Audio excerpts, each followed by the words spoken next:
Hi. இன்றைக்கான வசனம் என்ன அப்படின்னு பார்த்தீங்கன்னா, சங்கீதம் 50:15. ஆபத்து காலத்திலே என்னை நோக்கி கூப்பிடு, நான் உன்னை விடுவிப்பேன், நீ என்னை மகிமைப்படுத்துவாய். இந்த வசனம் சின்ன வயசுலேருந்து நான் ஃபாலோ பண்ணுற, கடைபிடிக்கிற ஒரு வசனம். நான் முதல்ல மனப்பாடம் பண்ண வசனமும் இதுதான். இந்த வசனத்துக்கு ஆண்டவர் இப்போவும் இல்லை, எப்போதுமே இந்த வசனத்துக்கு கண்டிப்பாக ஆண்டவர் பதில் கொடுப்பாரு.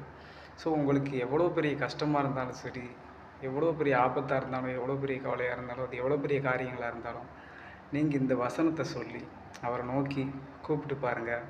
அவர் உங்களுக்கு பதில் கொடுப்பாரு. நீங்கள் அவருக்கு நன்றி சொல்லுவீங்க.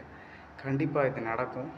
ஓகே. ஏன்னா என் வாழ்க்கையில் நிறைய முறை நான் அந்த வசனத்தை நான் பயன்படுத்தியிருக்கேன். நிறைய முறை எனக்கு ஆண்டவர் ஹெல்ப் பண்ணியிருக்காரு. அதனால அந்த வசனத்தை நான் உங்களுக்கும் சொன்னேன். ஸோ கஷ்டப்படுறவங்களுக்கு, உங்கள் ஃப்ரெண்ட்ஸுக்கு நிறைய பேருக்கு இந்த வசனத்தை ஷேர் பண்ணுங்கள். அது மூலமாக நீங்கள் இதுக்கு உங்களுக்கு ஆண்டவர் பதில் கொடுத்தாருன்னா ஓகே. அதுக்கப்புறம் நீங்கள் இந்த வீடியோவை கமெண்டில் சொல்லுங்கள். ஓகே. வீடியோ பிடிச்சிருந்தால் சப்ஸ்கிரைப் பண்ணிக்கோங்க, லைக் பண்ணுங்கள். ஓகே. உங்கள் ஃப்ரெண்ட்ஸுக்கு ஷேர் பண்ணுங்கள். அடுத்த ஒரு வீடியோவில் பார்ப்போம். பாய்.